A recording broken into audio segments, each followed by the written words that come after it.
welcome to another edition of Excellent Youth and on Handover TV with your host Nathan.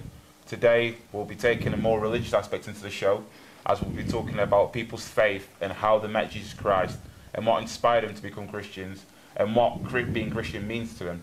So, surrounded, I've got a couple of guests who's joined me on the show. If they can take the time to introduce themselves. Hello, my name's Micah. Hi, I'm Anna.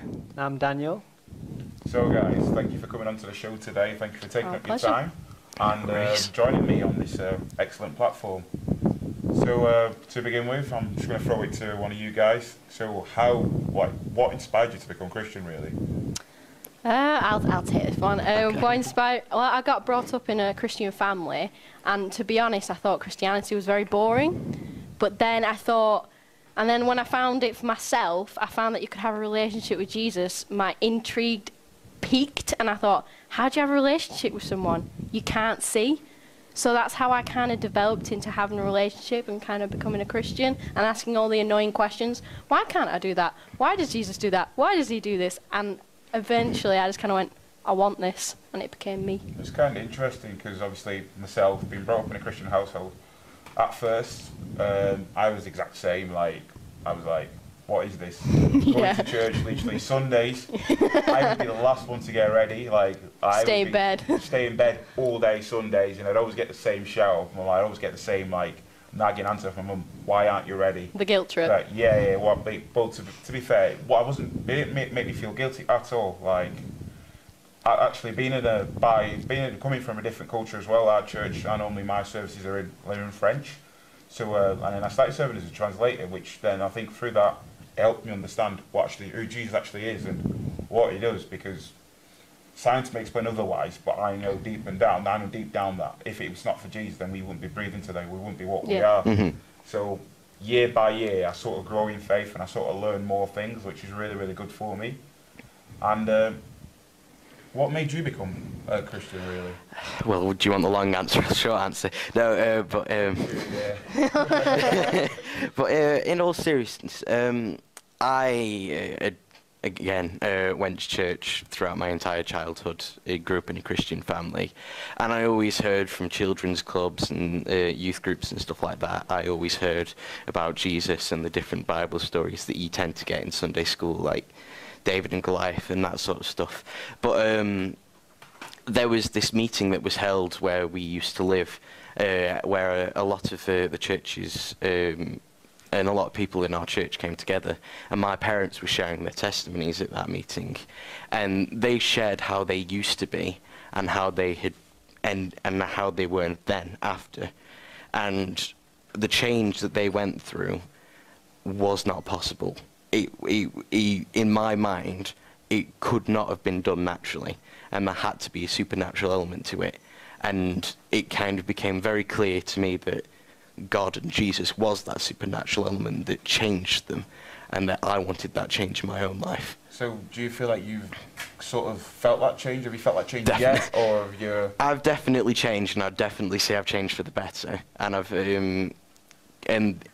from that, seeing that change, and it's allowed me to then grow my relationship, which has caused me to then change and become more confident in certain aspects, in what I do as part of the church, and then and stuff like that. So in the church you attend regularly, do you do anything, like, do you involved in anything at all, or? I run the kids' work. I run the children's group, so I plan and I run that and lead the team in the weekly children's club we do. So. That's good, because I know, which actually leads me on to my next question. It's very, very controversial topic, very broad. Like, a lot of children now, especially teenagers, late teens, who are easily influenced, the bad crowds, and who basically are led astray and stuff like that. And you ask them, and a lot of them come from a Christian household. But when you ask them, and you say to them, would you like going to church? The answer they get is, no, church is boring. But you guys, obviously growing up in a church and stuff like that, could you say the same, or what do you think about church? Do you think it's boring at all? Or? Yeah. Well, I definitely wouldn't say it's boring, but you know, I understand, you know, coming from different points of views and different experiences, I understand why someone would say that. And I guess really the answer to the question is, why do you go? You know, because if church for you, you just, you know, you show up, you stare into space, you play on your games, and you wait to go home, then, you know, of course that's boring. But then it comes back to sort of the question, you know, why are you here? And I think, and the way I'd answer that is actually, I'm here. You know, it's not just about sort of going and coming week in, week out, but it's actually about getting to know the Lord, like a little bit extra each time you go, and then like as a family, as a body, supporting each other in that. So it becomes a lot more than sort of, oh, it's Sunday, I'm just showing up. And it turns into actually there's a purpose, and I want to get to know the Lord a little better, and I'm surrounded by people who have similar motive as like an encouragement thing. Yeah. So it becomes more family. Yeah, I think that's the sort of same sort of route I took as well. Because obviously, having grown up in the children household, I was the exact same. Because growing up in like my pre-teen years, like going 8, 9 years old, church for me was a social activity. Literally go up definitely. and you meet your friends you only see on a Sunday. Yeah. You obviously come from different places and stuff like that. Like you meet your friends on a Sunday, and I'll share a little story about myself. I grew up in Germany, so I was born and raised in Germany. Okay. So at first, like for all me and my siblings, church was basically a social. It was just basically a social group.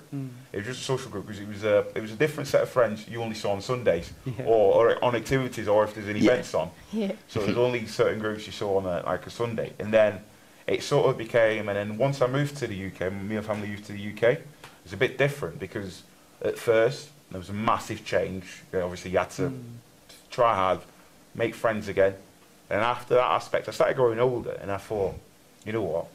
I think I don't get anything out of it. Because everything that's been said, I don't understand. It just goes in one, it goes out the other. Yeah. So it was like, nothing's been done. There's no Sunday school. And in our backgrounds as well, and our African backgrounds, I think sometimes the parents do it a little to actually make us understand why we go. They just say, yeah, we're going to go to church, this and that will happen. But we actually don't understand until, like, that's why I'm always, anything Sunday school related, I'm always for it, because then the children actually understand. And with social media nowadays, fair enough, you can use social media to spread the gospel and make people aware of Jesus. But also, it's also been used in the negatives, because I notice in a lot of churches I go to, and that's any other background I go to. I could go to an Anglican church or no matter what church, and everything, you always see the same things. Little children are basically just sat on the phones, and they don't get what's going on. So and I think it's sort of besides the point. Because I think as parents, what we should do is basically explain to the children that, look, like we're going to church, this is the purpose of going to church. And I think parents should raise more awareness to make children more aware that going to church is very important, and the importance of it.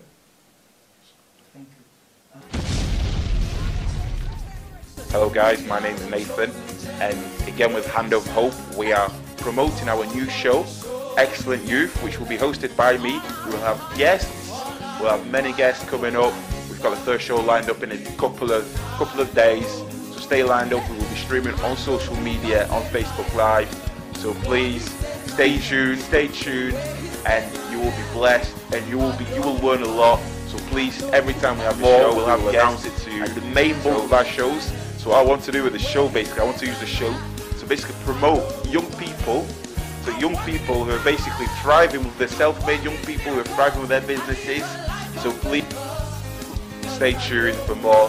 That was Nathan with Hand of Hope, and its new show, Excellent Youth. Thank you very much. Peace. So yeah, as back to our topic of obviously is church sport and stuff. What are the advantages of like going to church really? Is there anything you can explain to like people out there watching us? Advantages of going to church? Well, one of the main things that, I mean, for me is you're with people who are believing the same things as you. You're with people who are also there to grow closer to God and may want to help you with it. It's the case of, like, with a fire, if you took a coal out of the fire, it would die on its own, but the church is like a series of coals. If you put them all together, they'll continue to keep each of them burning. And I guess that's one of the main benefits for me. It's you've got everyone cheering you on, spurring you on, and helping each other to grow closer to God. Yeah, it's like a second family. I mean, some people here at church I am closer to than I am with my own blood relatives, because they understand more about what I'm going through, the journey I'm going through, than my unsaved relatives are.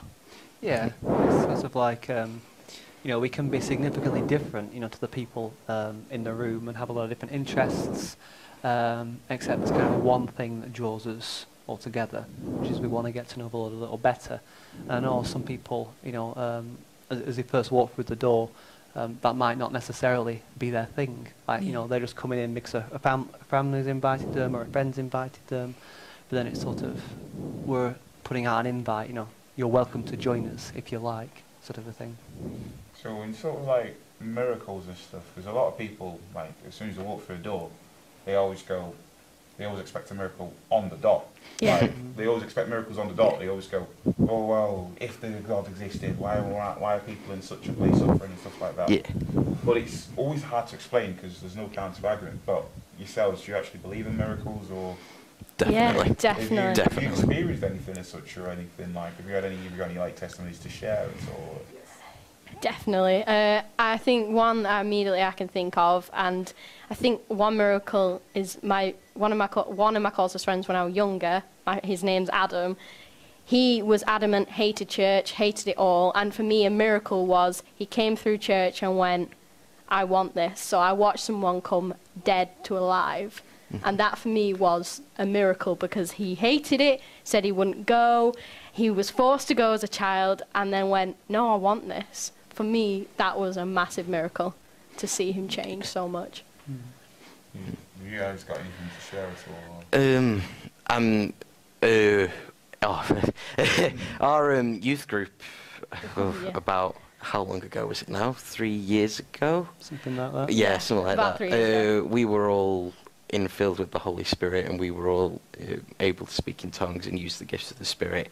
And it was something that we were all praying and seeking about for a while, and that was kind of a miracle in our own lives, because we were all really looking for it, and we were eventually given it, and now all using those gifts in speaking in tongues and interpreting tongues and stuff like that in all of the meetings we're a part of. It's so, Yeah, and that's in the works definitely a time. big miracle, I would say, for us as a group.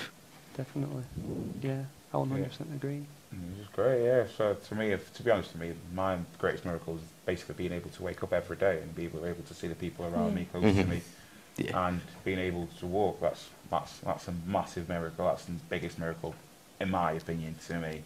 But obviously, not taking away from anything from you guys, because the spotlight's on you. You are my guest today, so I'll try and make it as less about me. I'll try to make it more about you. So. It's like, obviously, as you said, you are the youth leader and stuff. What sort of activities do you put in place to sort of keep the people engaged and stuff? Well,